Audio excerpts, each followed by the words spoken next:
You're listening to Zodiac Speaking, brought to you by AbJack Entertainment. Be sure to check out some of the other great true crime podcasts from this network, including The Murder in My Family, Missing Persons, DNA ID, Beyond Bizarre True Crime, Scene of the Crime, and 3 Men and a Mystery. All of these podcasts are available for you to binge on right now, wherever you listen to podcasts. Subscribe where you're listening to this podcast so you don't miss an episode.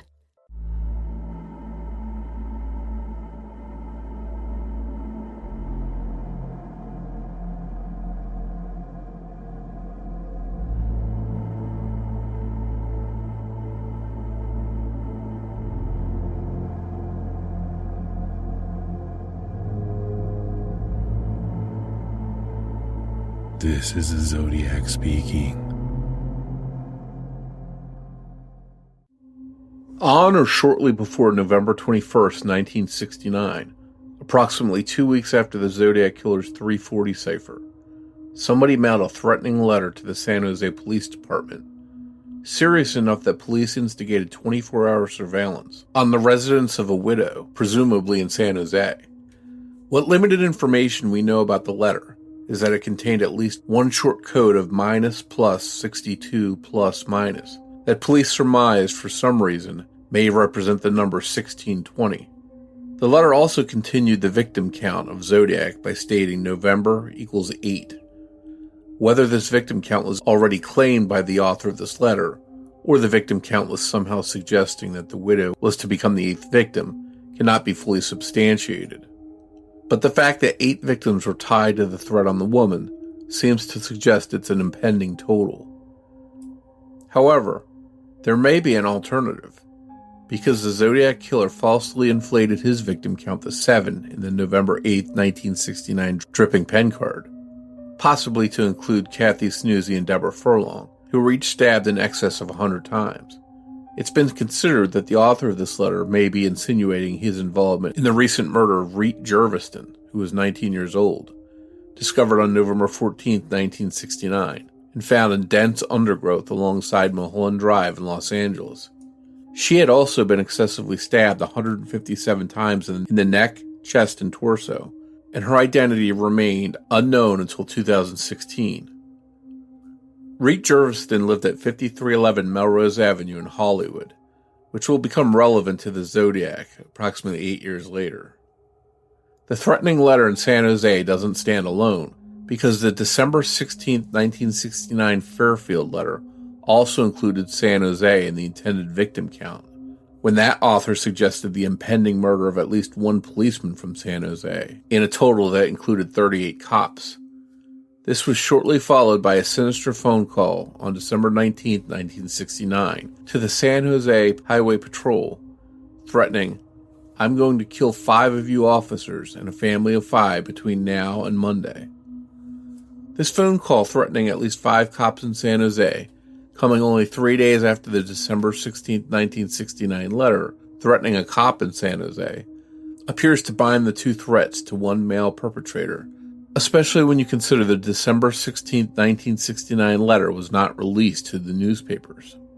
The more viable option for the identity of the widow in the November 21st, 1969 San Jose letter is based upon the idea that the Zodiac Killer almost always drew inspiration for his communications on the content of recent newspaper articles. Therefore, if we trawl through the local newspapers in and around the Bay Area in September, October and November for a high-profile woman who was recently widowed, then we may be able to make sense of the limited information we have in the November 21st, 1969 letter. Craigle, a contributor to both main Zodiac forums, unearthed a very likely candidate for the widow mentioned in the letter, who has connections to San Jose. The following excerpt has been taken from Wikipedia. James Albert Pike was born in 1913 and died sometime between the dates of September 3rd and September 7th, 1969.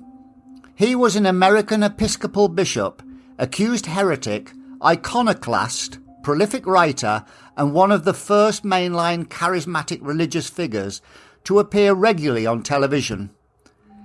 In 1966, after they had shared a sabbatical study at Cambridge University, Pike's son, Jim Jr., fatally shot himself in a New York City hotel room. Shortly after his son's death, Pike reported experiencing poltergeist phenomena, books vanishing and reappearing, safety pins open and indicating the approximate hour of his son's death, along with half the clothes in a closet disarranged and heaped up. Pike led a public pursuit of various spiritualist and clairvoyant methods of contacting his deceased son to reconcile.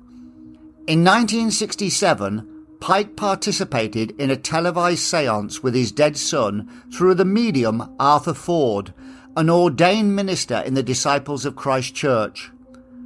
Pike detailed these experiences in his book, The Other Side, released on January 1st, 1968.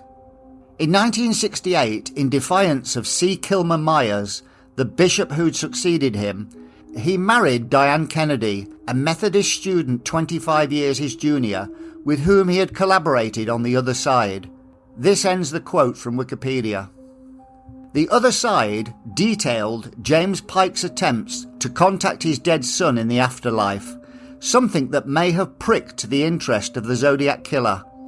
After the tragic death of her husband, James Pike, in Israel in September 1969, after their jeep got stuck in the Judean desert, she became Diane Kennedy Pike, described as an American writer and educator who lived in San Jose at the time this threatening letter was mailed, and a former teacher at Willow Glen High School in San Jose between 1962 and 1964.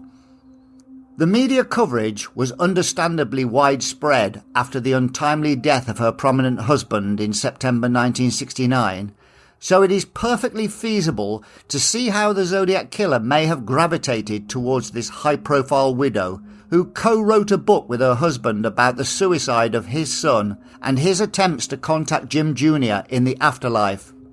The threat towards a high-profile widow, Zodiac probably thought, was the best way to draw high-profile attention to himself. Whatever the case, the November 21st, 1969 letter was never to reach the newsstands. Possibly, this personal threat was considered too personal for publication. Another communication possibly mailed by the Zodiac has remained elusive, apparently directed towards the chairman of the Sacramento Department of Motor Vehicles. It's been dubbed the DMV letter. It's yet to be presented on the internet for public consumption.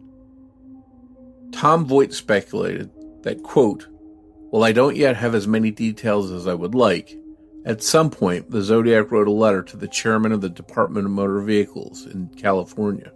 The letter was authenticated, apparently via handwriting, and was kept quiet for reasons unknown. The reason I have only lately been attempting to get permission from my source is because I just recently learned from victim Paul Stine's sister that Paul's wife at the time of his murder worked for the DMV." End of quote. There's a field office for the DMV in San Francisco at 1377 Fell Street, not far from the address Paul Stine lived at the time of his murder. His driver's license was taken by the Zodiac at the crime scene at Washington and Cherry Streets in Presidio Heights, San Francisco.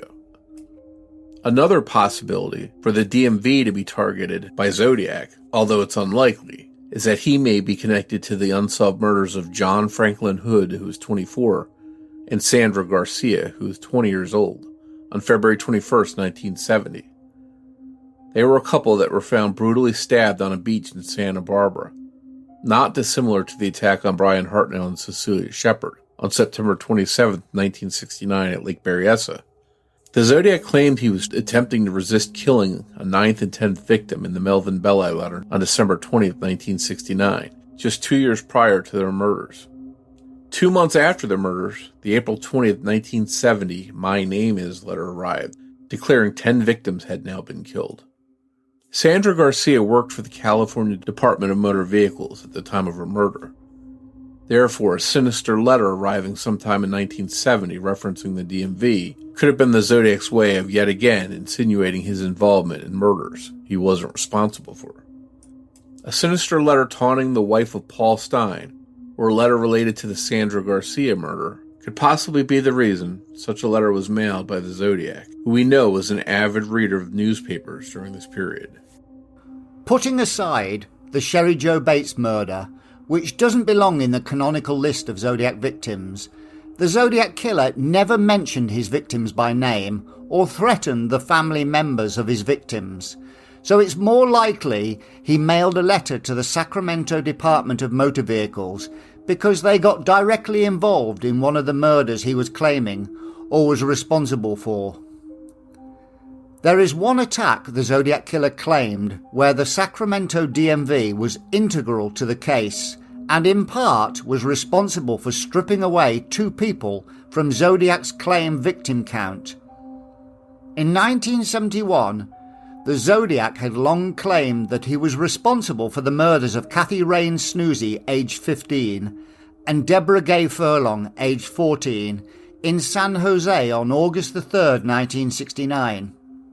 Even the Zodiac investigators worked this out after he added August to his dripping pen card total on November 8, 1969, falsely inflating his victim count to 7.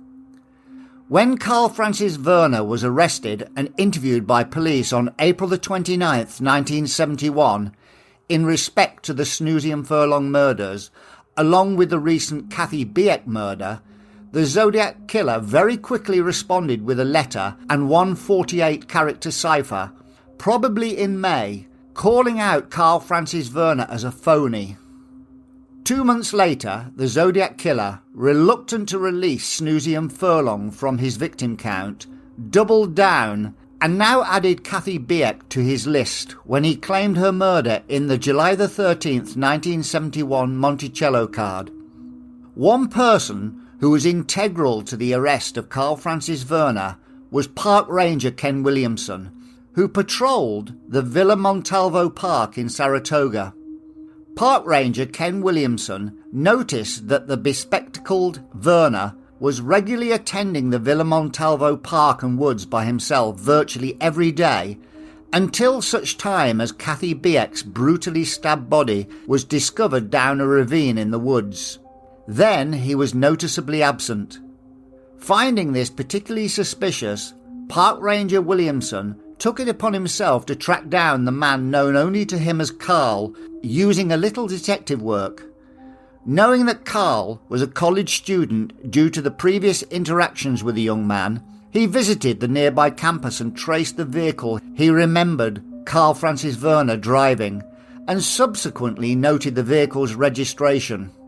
This information and the excellent observation skills of Ken Williamson gave police the vital lead that ultimately led to the capture and conviction of serial predator Carl Francis Werner. Without the astute detective work of this observant park ranger, there is no doubt whatsoever that other girls and women would have lost their lives to this heartless killer. The vehicle's registration was sent to the Sacramento Department of Motor Vehicles, from which the full identity of Carl Francis Werner was unearthed. His home address gave police their first port of call.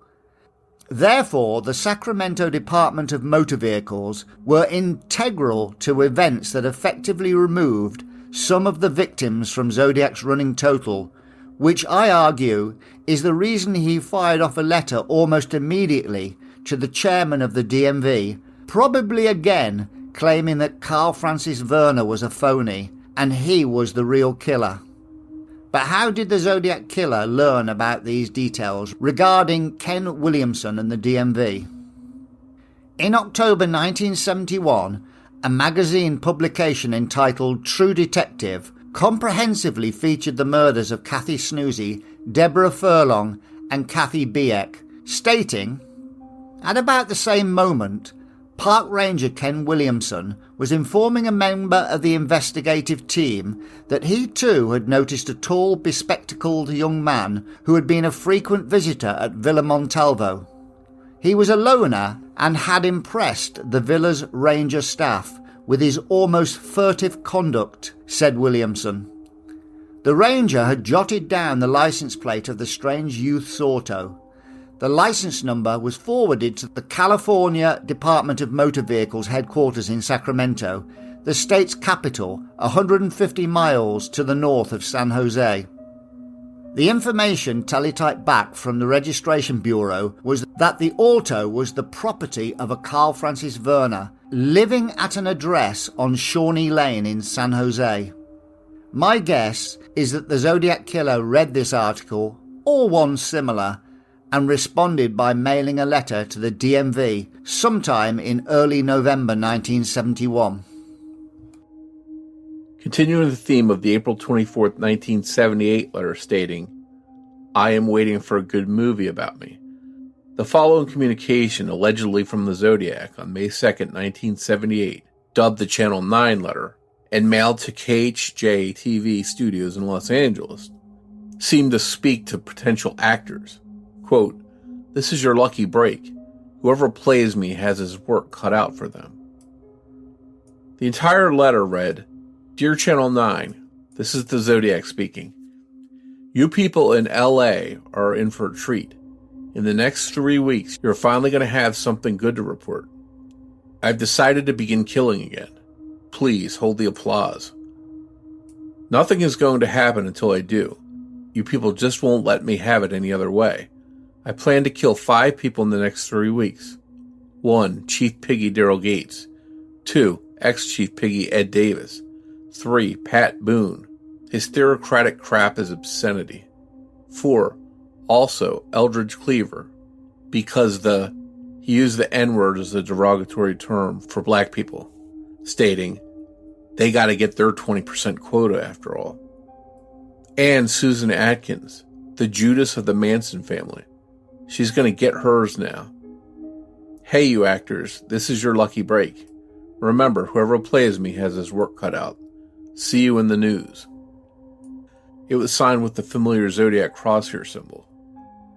Whether the author of this letter was really the Zodiac is open to question, but the letter seemed to center on Los Angeles, where Zodiac claimed on March 13, 1971, that he wrote to a newspaper there because they didn't bury him in the back pages like some of the others.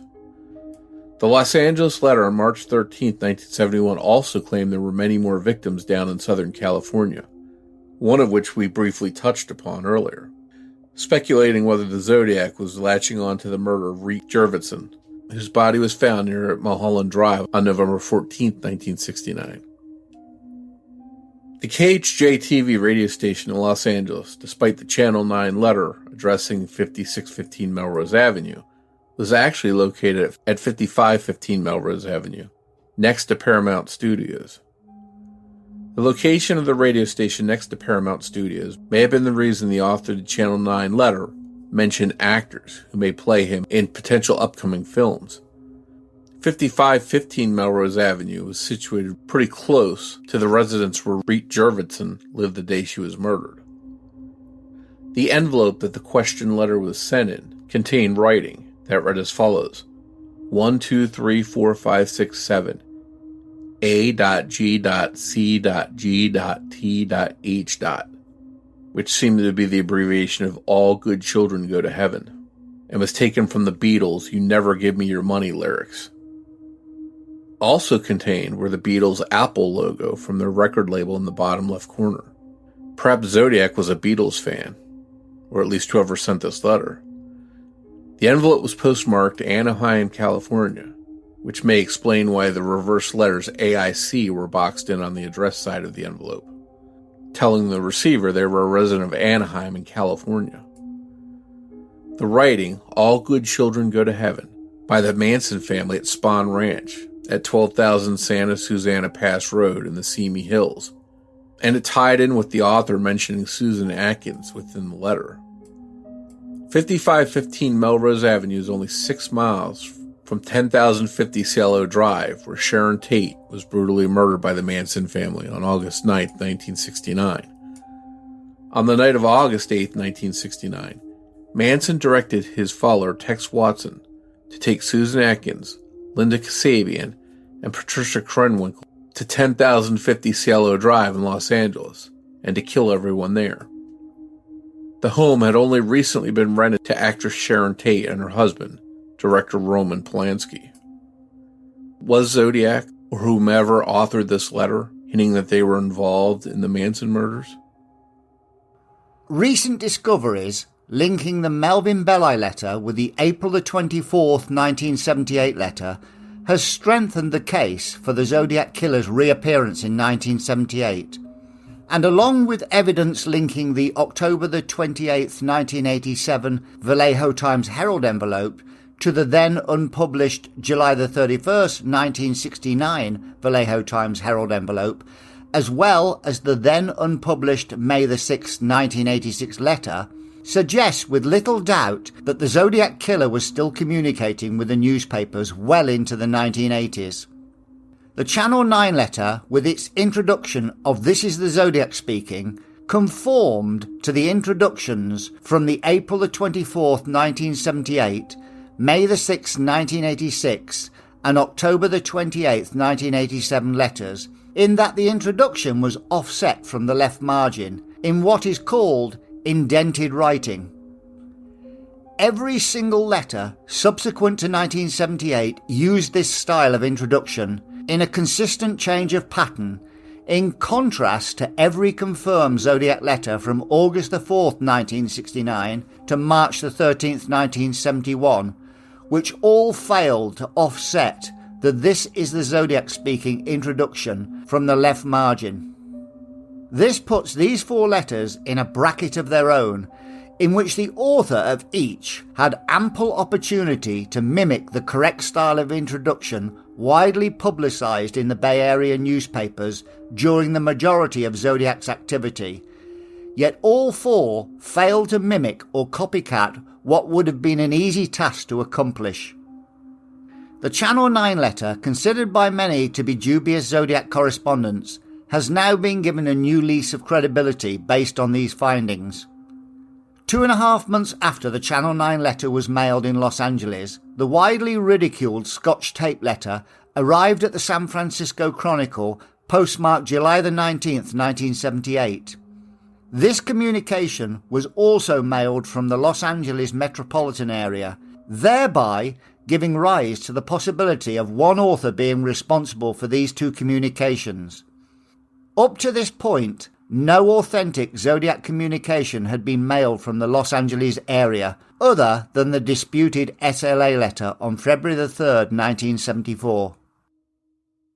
Hey listeners, if you're like me and you like when investigative journalism and true crime combine, then I have a podcast suggestion for you. Season 3 of Criminal Conduct features an interview with an American serial killer in paradise. Hosts Javier Leyva and John Taylor take you to the country of Panama to investigate the disappearance of several American expats who went missing after dealing with a man known as Wild Bill. The host spent several days interviewing the killer, trying to figure out his motivation. Did he kill these people for money or something more sadistic? I've listened to part of the interview, and let me say this, it gave me the chills. Here's a sample of what you'll hear. So Javier, tell me about the phone call you just got. I get this call from this guy who's known as Wild Bill. I want to be really clear that I don't feel like a serial killer. You know, and when I think of the word serial killer or of a person who's a serial killer, I think of a guy like Ted Bundy or a person who does things for compulsion or emotional needs, emotional reasons. And I'm not a person who has any bloodlust. These terrible things I did, you know, starting about 15 years ago, and I was just a heartless, cold-blooded asshole who hurt and killed people for money. You know, I don't have a compulsion to kill people or a desire necessarily to do that. Listen to the full interview with Wild Bill, an American serial killer in paradise. Season 3 of Criminal Conduct premieres on February 18th, wherever you get your podcast.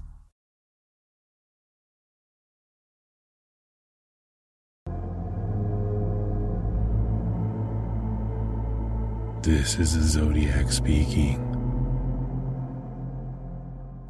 Right, Mike, the Zodiac often reacted to the written press, sometimes reacting to articles where he felt he was maligned or they had got something wrong. Sandra Garcia worked for the DMV, So he could have integrated the DMV into his letter to suggest his involvement in the February the 21st, 1970 murders in Santa Barbara. I see little reason after proving he was the murderer of Paul Stein to target his wife. In respect to the Kathy Biek murder, Zodiac had every reason to contact the DMV after claiming he was her killer in the Monticello card, because the DMV were being sent the license plate of Carl Francis Werner, who was being attributed with the collective murders of Biek, Snoozy and Furlong, and Zodiac had long claimed that the Snoozy and Furlong murders were his. His incentive to contact the DMV was likely to be victim-related. The only reason I bring up the Snoozy Furlong Biek connection is that the DMV is primarily to do with vehicle registration, I believe, and this is the only case connected to Zodiac where the registration of a vehicle was cross-checked. So what are your thoughts on this DMV letter? It's interesting when you think about Zodiac's motivations and what things inspired him, whether it was something going on in his everyday life, something he read about, or maybe something to do with the victim that he was taunting at. I think it's possible that the DMV letter could be derived from something that he read or something connected to a victim he was trying to hint at. I think that's the bad thing when you talk about some of these letters is, especially ones we haven't seen that are only rumored to be out there. I think you run the risk of, you're talking in very broad swipes about something because there's no specific information that you can see, that you can look at, that you can make determinations on.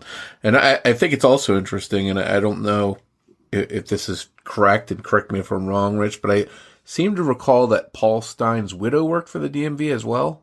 Yeah, that's correct. Yeah. So maybe a DMV would be some kind of hint there in relation to even Paul Stein. It seems like something sinister Zodiac would do. What better way than to mail the DMV, maybe Paul Stein's identification or something that his own wife works there. It seems pretty cruel, like something he would get off on. But you just never know if this is a real Zodiac communication regarding the DMV, what motivated him. Is the DMV in America primarily just for vehicle registration?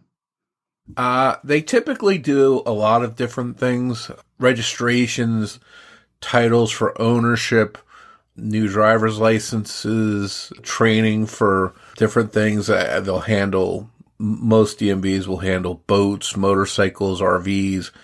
So it's quite a broad range. Anything that has to do with driving, they'll usually have some kind of role in it.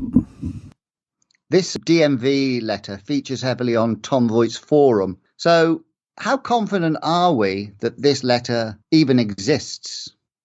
Well, I'm always interested when I hear about different things, even if I haven't seen them. But at the same time, to me, seeing is believing. I've heard a lot of things over the years, and sometimes they turn out to be true. Many times they don't. So for me, seeing is believing. If I could see something, if it's verified, and I can say, yes, I know it exists, then I'm okay with just accepting it. But on things where I haven't seen with my own eyes, I have to take them with a grain of salt and say, well, it's nice to hear about something, but, show me the proof.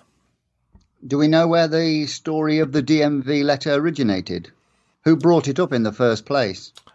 A long time ago, I remember Tom did explain who it was. It was someone, don't hold me to this, but I believe it was someone that was someplace that worked in the state or was an investigator, a former investigator. And that's about as far as I can remember. And I'm sure if I'm wrong, somebody's going to let us know about it. But he did explain to some extent, I think, who it was that told him about it.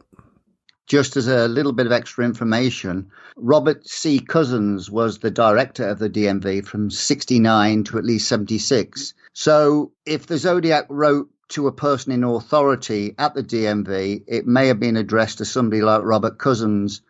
He was appointed to the job by then Governor Ronald Reagan. So that's just a little bit of extra info on this.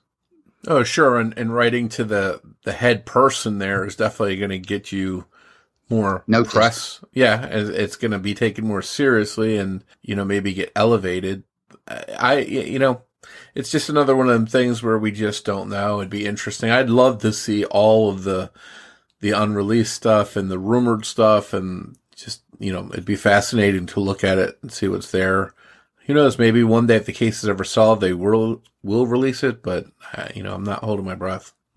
Now, I would like to see the DMV letter, but I'm not confident we ever will. Yeah. Sometimes obviously there's things they need to hold back, so they can if they ever identify the real Zodiac, he might know about some of these things, what was in that letter, versus if they release it, then anyone could come forward and say they wrote it. So I understand that. Then again, maybe there's something embarrassing in there, maybe something that doesn't cast a good light on them and they want to hold it back. I don't know. I'm just speculating. Or something personal. Yeah, but again, it seems like, or maybe there's a really big clue in there, they think, to who Zodiac was, and they don't want to release that part. But they've, there's been cases in the past where they'll release a part of it, or they'll black out part of it, and if there was something like that they wanted to hold back, they could do that as well. But we know there are question documents that are mentioned in the reports that we've never seen. We know they exist because they're documented in the FBI files. The key difference for me is that DMV letter, and correct me if I'm wrong, I don't think that's ever been documented in any FBI reports, which to me... I haven't seen it, no. Yeah, and we've obviously looked through a lot of FBI pages. So to me, that casts a little bit of doubt on whether it exists, because I've seen mention of other ones that do exist, but we haven't been able to get them. This is one that I've never even seen a mention of in any report. So I have a little bit of doubt as to whether it's legit. Yeah, nobody's ever seen the Monticello card mailed on July the 13th, 1971. But that featured in the DNA list that's on Tom Voigt's site. So they obviously took that fairly seriously.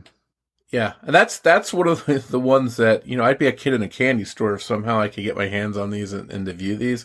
There's got to be reasons why they don't release them, why they release so many, but then they choose not to release certain ones.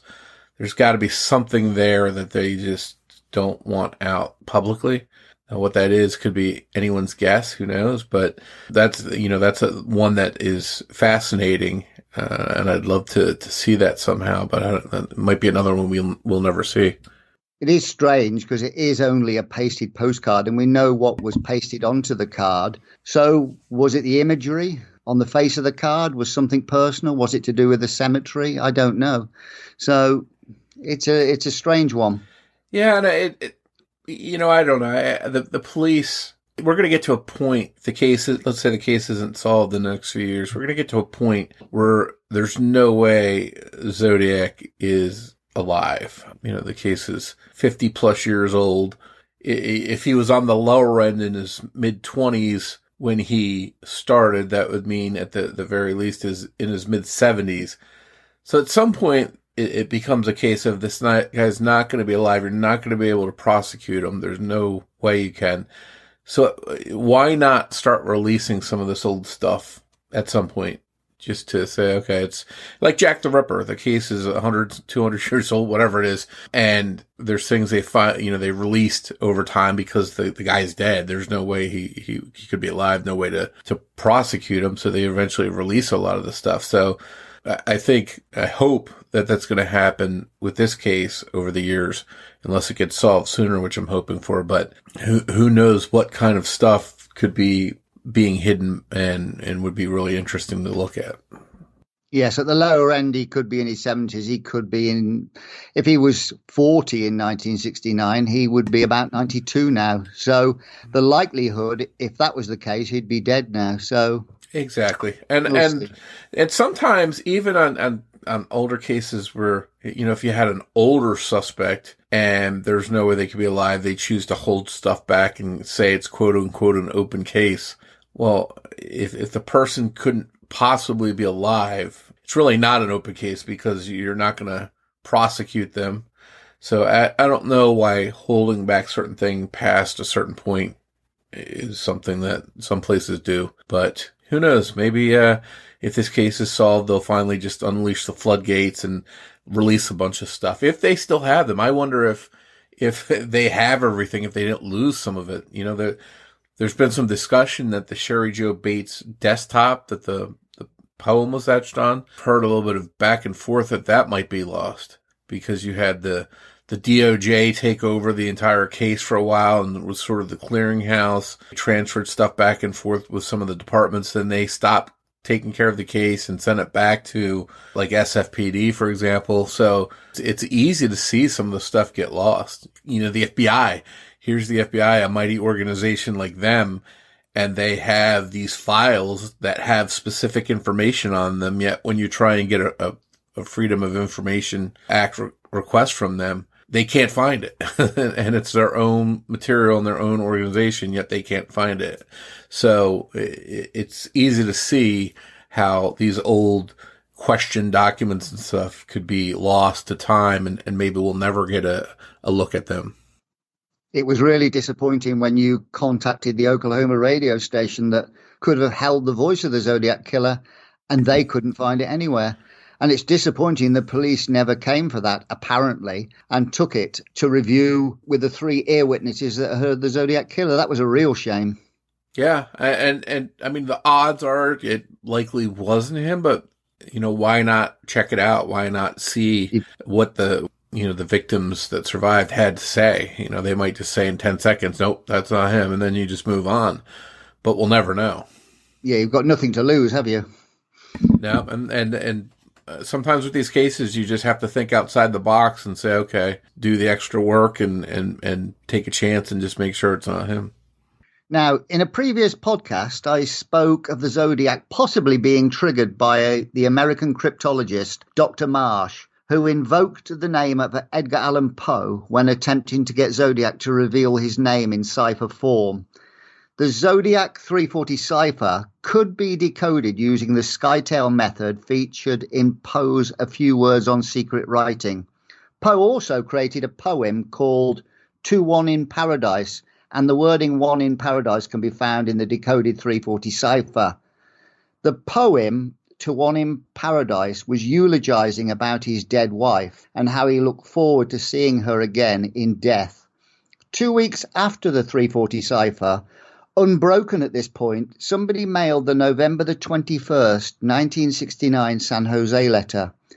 If this letter was about Diane Kennedy Pike, then it is notable that she and James Pike, her husband, also eulogized about his dead son in the book The Other Side, about his attempts to contact his son in the afterlife.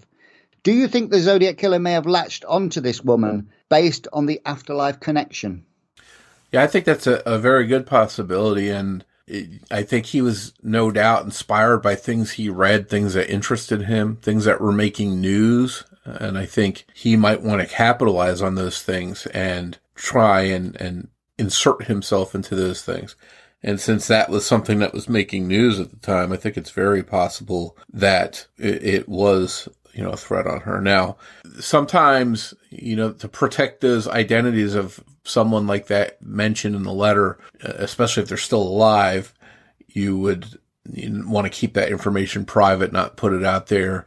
But, years down the road after someone's deceased, if they received a letter at some point from the Zodiac threatening them, then, and they're deceased, there's no harm in releasing it because you're not going to put them in danger or anything like that. So it'd be interesting to see if that ever happens. When Craigle sent me this information, I looked a little bit more on the internet about Diane Kennedy Pike, and she was interviewed for a podcast about a year or so ago. So she is actually still alive. So we could actually contact this woman. And if she was prepared to reply to us, we might be able to find out if she was the woman targeted in the letter in question. Well, and what's interesting too is, and it's obviously been quite some time. Who knows where she lives, if she lives in the same place, but didn't it mention a blue house in that letter too? The blue house was mentioned in the phone call, the threatening phone calls received by Daniel Williams. Okay. Yeah, for some reason I thought I remember the San Jose widow. I remembered that mentioning blue house there too, but Well, it would be interesting to find out if she lived. I think she lived in San Jose at the time of this threatening letter, but it would be interesting to find out if she actually lived in a blue house. Yeah, it would be worth mentioning. Or, something else. Did she know Daniel Williams? Was there any kind of tie between different people that were possible targets? Did she know any of the possible targets, the unconfirmed people that received correspondences? The Nevada reporter, did she know him? Any kind of link that might show some kind of, why are these people being targeted? What is it about them that ties them all together? Well, I have an idea about that.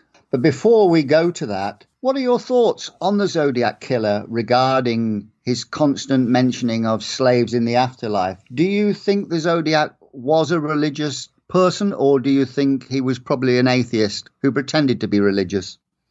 I think he probably pretended to be religious, or I think he was really mocking the religion.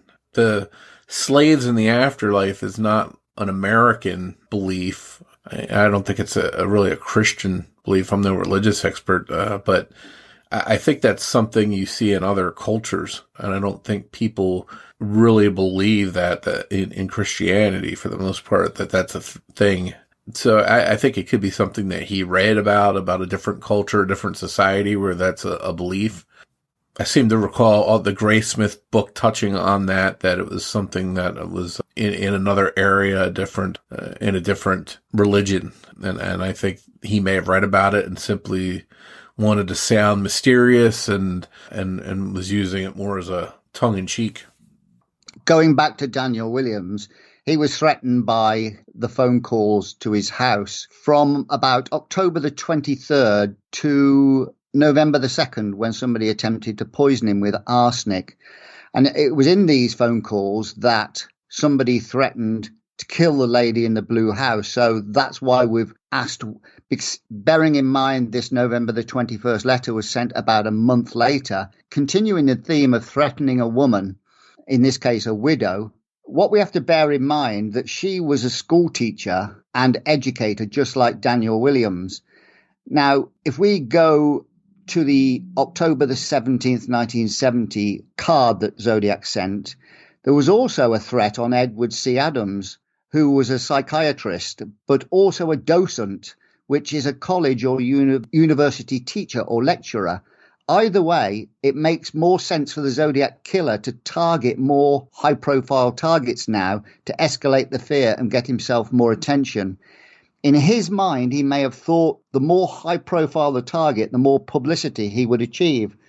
Zodiac even stated in that communication, "You taught me to mean it." So can we draw a common theme through 3 educators or 3 teachers? Yeah, it's very interesting that you mentioned that career. Makes you wonder, is Zodiac in that field? Does he work in a school system? Does he work on a school board? Is there something about these people and their policies maybe that he doesn't like? Did he interact with them as him being a student? It'd be interesting if there was some kind of common link someplace. The teaching thing is one of them. But then you throw in, someone like Ed Salmina from Nevada, who's a sports reporter. How does he fit into that? And then, so you also have to look at, are these people really the target of the Zodiac or copycat or copycats? Could it be multiple people that just randomly chose these people? But it would be interesting to do a spreadsheet on all these people and just where they went to church, where they went to dinner, their affiliations with politics, whatever, and see if you could come up with some kind of common thing that they all possessed.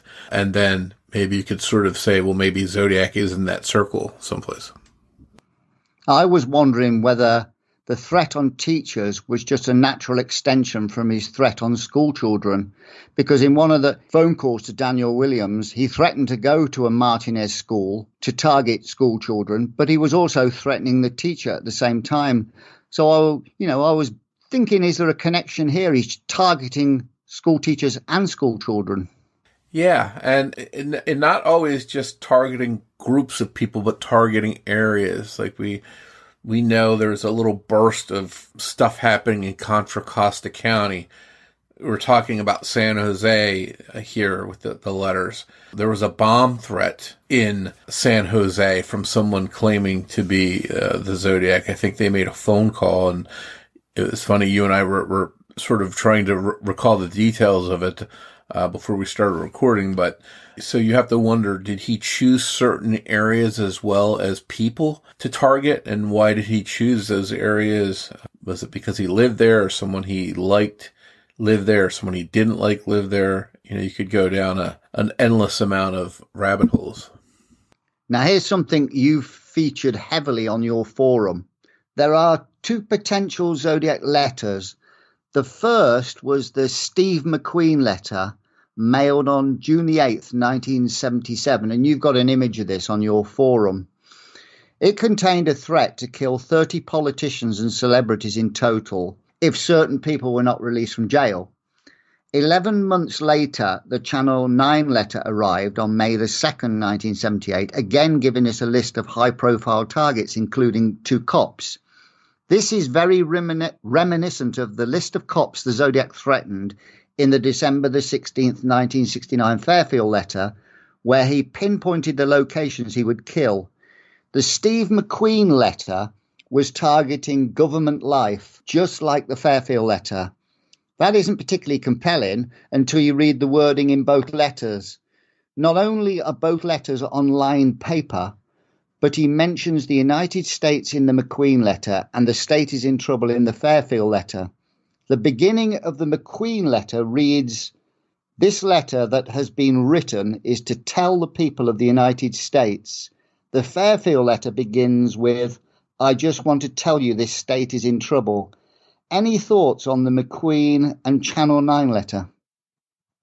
You know, there are some interesting things there that sort of you just touched on, and you have to wonder, could they be connected? Could they be the same inspiration, going down the same kind of lane for stuff and covering the same kinds of things? Or is one a hoax and the other similar because it's done by the same hoaxer?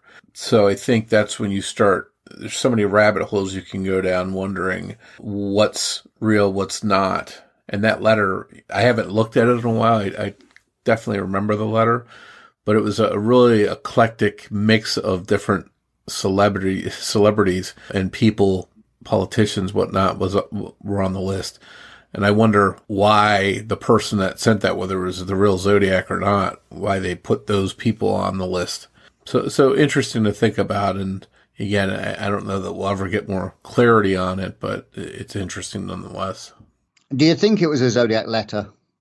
Again, I'd have to go back and look at it again. As I recall, I sort of got the impression it wasn't. That's just my opinion. I'm no great fan of handwriting analysis, but what I did do is look at the Steve McQueen letter and looked at it in comparison to the December the 16th, 1969 letter, and the handwriting looks extremely similar. Bearing in mind, like I said, both were placed on lined paper, which was unusual. Yeah, it is, and those are the kind of things that you look at and see what similarities are there, and could that be further proof of something being connected? So I think that's something you have to consider when you're looking at these things. Do you think there was any connection in the Channel 9 letter? He spoke about the Manson family. Well, he referred to them indirectly and wrote the "all good children go to heaven" in the top left corner of the envelope. Do you think there's any connection prior to 1978 that Zodiac had any influence from the Manson family in his early communications? Obviously, as we talked about, he was someone that got inspiration from the news, and obviously the Manson family murders were big news. So I think he could have drawn on them, possibly sending letters, maybe making little mentions that might sound connected to that. But, I don't think he was directly connected to, I'm not a Zodiac Manson connection theorist by any stretch. I don't think there was any connection there at all. I don't think Zodiac was connected to that family. But could he capitalize on the news? I certainly think that's possible. I know people struggle with the authenticity of these later communications, but if the Melvin Belli letter was mailed in 1979 without a shirt piece, how many people would be saying the handwriting doesn't look right and neither does the tone of the letter? So what are your thoughts on these later communications? And do you think a lot of people just believe they're not Zodiac because of the time they were mailed? Well, I think, and for me, I can't speak for everyone, but for me, because we have the list of quote-unquote confirmed Zodiac letters on several DOJ reports and FBI reports and whatnot, and because everything 74 and before is on there and nothing after 74, for me, that's sort of what I go by, and then anything after 74, I sort of judge on my own whether it could be legit or not. So I think that's where I come from in regards to that. Thanks for joining us for this episode of Zodiac Speaking. Please make sure you're subscribed to the show wherever you're listening now, so you don't miss a single episode. New episodes of Zodiac Speaking will air every other Saturday. If you want to follow or interact with us on social media, we'd love to hear from you.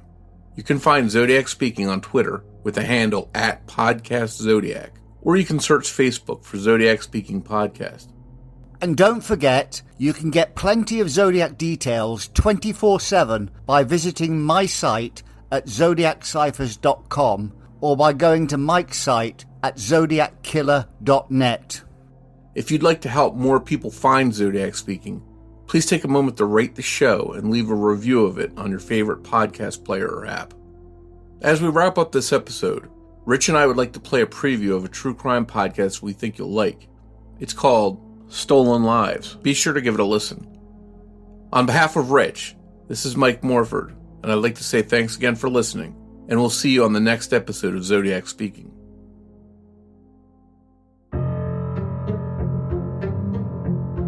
We often hear the stories of parents warning their children about the dangers of strangers.